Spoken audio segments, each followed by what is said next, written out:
નમસ્કાર મિત્રો, 4 સિસ્ટમ સક્રિય થઈ ગઈ। આ જિલ્લાઓમાં તૂટી પડશે ધોધમાર વરસાદ। જી હા મિત્રો, હવામાનને લઈને એક મોટી અપડેટ સામે આવી છે। અમદાવાદ રાજ્યમાં આજથી વરસાદનું જોર વધે તેવી હવામાન વિભાગ દ્વારા આગાહી કરવામાં આવી છે। આજે વહેલી સવારથી જ અનેક જિલ્લાઓમાં વાદળછાયા વાતાવરણ વચ્ચે વરસાદ વરસી રહ્યો છે।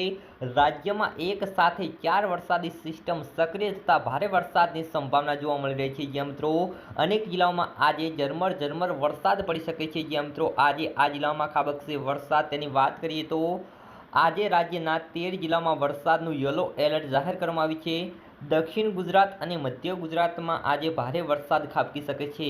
તેમાં અરવલ્લી, મહીસાગર, પંચમહાલ, દાહોદ, વડોદરા, છોટાઉદેપુર, નર્મદા, ભરૂચ, સુરત, તાપી, ડાંગ, નવસારી, વલસાડ જિલ્લામાં છૂટોછવાયો વરસાદ પડી શકે છે। જ્યાં મિત્રો આગામી 5 દિવસ હળવેથી મધ્યમ વરસાદની આગાહી કરવામાં આવી છે। હવામાન વિભાગના અમદાવાદ કેન્દ્રના ડાયરેક્ટર એ.કે. દાસે જણાવ્યું છે કે એક અપર એર સાયક્લોનિક સર્ક્યુલેશન સક્રિય છે।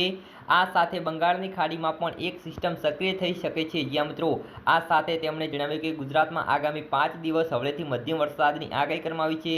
સિસ્ટમ સક્રિય થતાં વરસાદનું જોર વધી શકે છે। જ્યાં મિત્રો ભારે વરસાદની આગાહી કરવામાં આવી છે। 18મી ઓગસ્ટ એટલે કે કાલના દિવસે પણ ભારે વરસાદ પડશે। આવતીકાલે માછીમારોને દરિયો ન ખેડવા પણ સૂચના અપાઈ છે। જ્યાં મિત્રો ગાજવીજ સાથે ભારે વરસાદની શક્યતા છે। તેના માટે ખેડૂતોને સાવધાન રહેવું પડશે। જ્યાં મિત્રો હવામાનને લઈને એક મોટી અપડેટ સામે આવી છે અને આવા જ હવામાન અપડેટ જાણવા માટે આપણી યુટ્યુબ ચેનલને સબસ્ક્રાઇબ કરી દેજો।